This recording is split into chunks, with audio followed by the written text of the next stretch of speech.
तो मेडे कॉल के बाद ये तो स्पष्ट था कि विमान में कोई बड़ी तकनीकी गड़बड़ी आ गई है। कोई ऐसी खामी है जिस पर पायलट्स पूरा जोर लगा करके उसको काबू करने की कोशिश कर रहे थे, लेकिन परिस्थिति उनके हाथ से तकरीबन निकल चुकी थी और उन्हें वो बात समझ आ चुकी थी।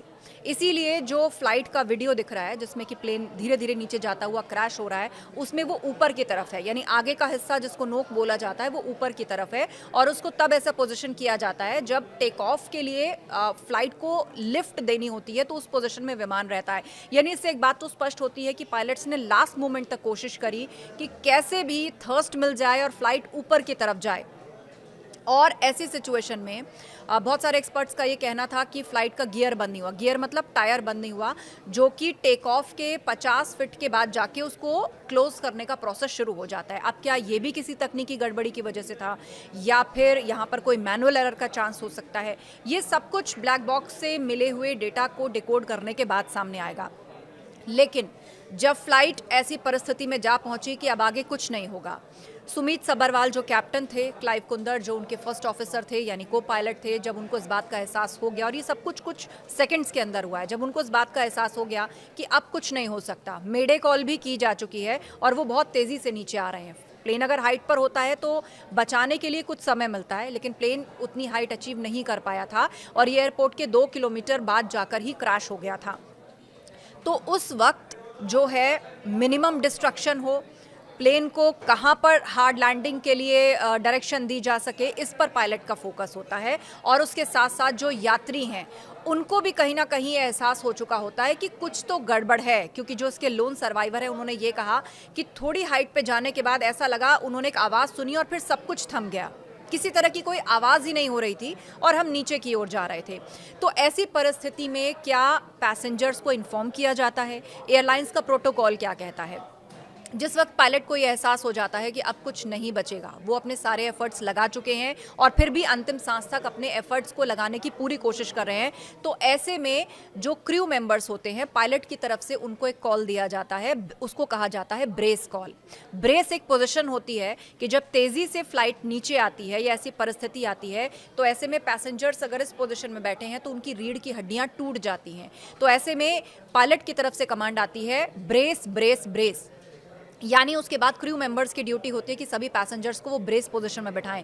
ब्रेस पोजीशन एक ऐसी पोजीशन है जिसमें सीट के आगे के हिस्से को पकड़कर उस तरह झुककर उनको बैठने के लिए कहा जाता है, ताकि तेजी से अगर हार्ड लैंडिंग हो या प्लेन क्रैश हो तो कम से कम इस डिस्ट्रक्शन को बचाया जा सके, वरना गारंटेड उनकी रीढ़ की हड्डियां टूट जाती हैं। तो इस ब्रेस कॉल को कब दिया जाता है, इसके बारे में भी मैंने एक्सपर्ट से बातचीत की, आपको सुनवाते हैं किस तरीके से उन्होंने एक्सप्लेन किया कि एयरलाइंस का प्रोटोकॉल क्या कहता है और क्या उन अंतिम क्षणों में एयरलाइंस की तरफ से क्या ये बता दिया जाता है कि अब कुछ नहीं बचेगा। कुदरत का करिश्मा है, मैं आपको ये बताऊं, 11A सीट पे बैठे हुए यात्री अपनी जान बचा सके। उन्होंने, जैसे आपने बोला, एक आवाज़ सुनाई दी। तो मैं ये कहूँगा कि एक जहाज़ जो कि बोइंग 787 जितना विशाल जहाज़, अंदर बैठे हुए यात्रियों को इसका अनुमान लगाना बहुत मुश्किल है। हाँ, आप खिड़की से बाहर देख सकते हैं, आपको बारिश का अनुमान लग जाता है, ख़राब मौसम का अनुमान लग जाता है, बट कॉकपिट के अंदर की जो कहानी है वो सिर्फ वो पायलट्स जानते हैं, यात्रियों को नहीं पता लग पाता। अगेन मैं ये बोलूँगा, कैबिन क्रू बहुत ट्रेंड होती हैं। अगर ये ये CVR में निकल के आएगा, अगर कोई पायलट की तरफ से कॉकपिट के अंदर से कोई कॉल आउट आया हो towards the passengers, towards the cabin crew, ये इन्वेस्टिगेशन के बाद निकलेगा। क्या शायद उन्होंने ब्रेस ब्रेस ब्रेस का एक कॉल आउट दिया हो कि जब जहाज, ब्रेस एक ऐसी पोजीशन है कि जब जहाज नीचे जा रहा है, अगेन ऐसे सिचुएशन में जब आप आउट ऑफ कंट्रोल हो रहे हैं, तो कैबिन क्रू के पास एक ट्रेनिंग दी जाती है। Cabin crew is one of the most important, हमारे हम कहते हैं they are are eyes and ears in the cabin as a pilot.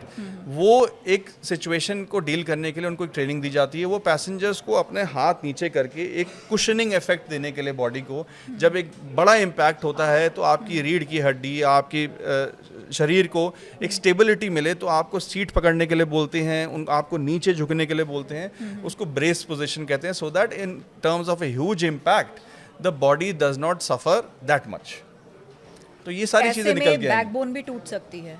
बिल्कुल, क्या ये सही है? बिल्कुल, बिल्कुल। देयर कैन इसीलिए बी वो ब्रेस पोजीशन बनवाई ब्रेस जाती है। पोजीशन बनवाई जाती है जी। ओके, कुछ खास निर्देश दिए जाते हैं क्योंकि दोनों पायलट्स को पता चल चुका है कि सिचुएशन उनके हाथ से निकल गई है। जो पीछे यात्री हैं या वो खुद हैं, वो इस वक्त ग्रेव डेंजर में हैं। तो क्या कोई ऐसे निर्देश होते हैं जो दिए जाते हैं या कोई कुछ अनाउंस किया जाता है या लोगों को भी इस बात का आभास कराया जाता है कि अब उन्हें क्या फेस करना है? जी, अगेन मैं ये बोलूँगा इस सिचुएशन की अगर हम बात करें, जो कि एयर इंडिया 171 की बात करूँ, टाइम बहुत कम था। देखिए, जी, पायलट अपनी तरह से पूरी कोशिश कर चुका होगा, उसने कॉल आउट दी नहीं दी, अगेन मैटर ऑफ इन्वेस्टिगेशन है, but the first priority is to take control of the machine. हमें सिखाया जाता है 3 चीज़, फ्लाई, नेविगेट एंड कम्युनिकेट। इस प्रायोरिटी पे आप चलते हैं। पहले आप जहाज़ को फ्लाई करते हैं, उसके बाद आप ATC को बात करते हैं, नेविगेट करते हैं, फिर आप कम्युनिकेट करते हैं। जी, ये सारी चीज़ें करने के लिए एक सीक्वेंस बनाया जाता है पायलट्स को। They are highly trained individuals, professionals, जो कि ये सारे प्रोटोकॉल्स फॉलो करते हैं। सिमिलरली कैबिन क्रू को भी अगर इन्फॉर्मेशन मिल गई हो फ्रॉम द कैप्टन, तो वो भी अपने एक SOPs फॉलो करते हैं। एयर इंडिया आफ्टर क्या लोगों को बता दिया जाता है? जी, कि बिल्कुल वो बताना किस पड़ता है, परिस्थिति में? बिल्कुल बताना चाहिए। कैसे बताया जाता है? क्या कहना होता है? एक कॉल आउट होती है जो कि कैप्टन अंदर से पहले कैबिन क्रू को दिया जाता है कि ब्रेस ब्रेस ब्रेस, कि आप टचडाउन, जब आपका जहाज नीचे जा रहा होता है उससे पहले आपको एक कॉल आउट देनी मैंडेटरी है, as per the DGCA rules also, कि आपको बताना पड़ेगा to the cabin crew and to the passengers. आपको पब्लिक एड्रेस सिस्टम, जो PA सिस्टम कहते हैं, उसको दबा के बताना पड़ेगा कि अब जहाज नीचे जाने वाला है। Now again these are the SOPs, जो हम कहते हैं standard operating procedures. In the ऐसी फर्टिलिटीज जब होती हैं, ऐसे एक्सीडेंट्स होते हैं, इसको बाईपास किया नहीं किया, this is again a matter of investigation.